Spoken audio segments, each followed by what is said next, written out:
انت اسمك ايه؟ بورع. ايه؟ بورعي. مرعب؟ بورعي. الله، وده من ايه لا مؤاخذة يعني؟ ايه من ايه؟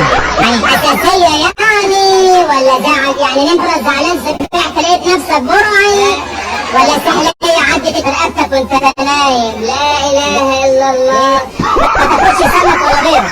احنا معانا مجموعة أسئلة اللي هيجاوب عليها هيكسب جائزة البرنامج. ماشي يا فندم. ساعد بيك بن فين؟ انجلترا. الله أكبر. ايه قال ايه؟ انجلترا يا استاذ. بص اللي قاعد زي ده وصوته عالي كده سيادتك دي مش عارف حاجه، معلوماته خاطئه. دارس تاريخ؟ انت بقى بحث اميه شكلك كده. على بحث اميه. مال تاريخ ومال الساعات؟ امال ايه؟ ثقافه يا استاذ. ايه الثقافه في كل حاجه؟ يا استاذه ساعه بتبني دي في الفيوم. انا عايز جاي في الفيوم جنب السبع سواقي. تقعد على 7 سواقي كده والهواء تلاقيها في وشك كده على طول. ده الساعة بتلف مع الساعة. ايوه يا سليم. عندك حساسه وهتقرفنا معاك يا فندم. ندخل على السؤال الثاني حضرتك. طب في برج موجود في باريس اسمه برج ايه؟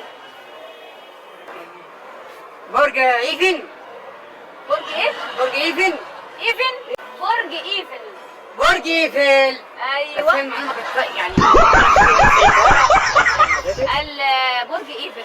حضرتك برج ايفل موجود في برج العرب. برج العرب احنا بنروح ناكل هناك. والله انا قلت لك عنده بناكل فطير. والله هو مدوق. لا هشش بلا. والله مدوق. ايه اللي هشش ده؟ بقول لك ايه؟ ثلاث حاجات وخليها على الطباق. ايوه.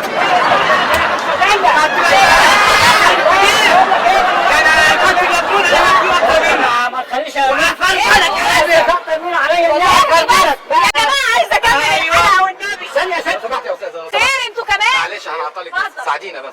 في مجنون هربان من مستشفى المجانين. ايوه ماشي. مش ماشي ده واقف. طب ما تدور عليه. واقف ما قدامك اهو.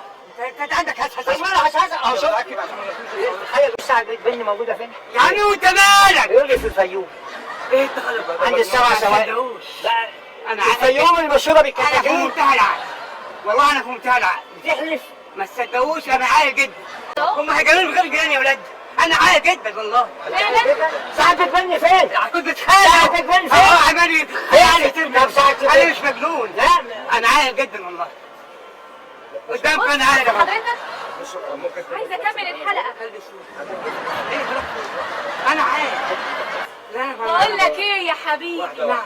انا هاخدك على هالنوم. حبيبي يابا. حبيبي يابا. حبيبي يابا. حبيبي يابا.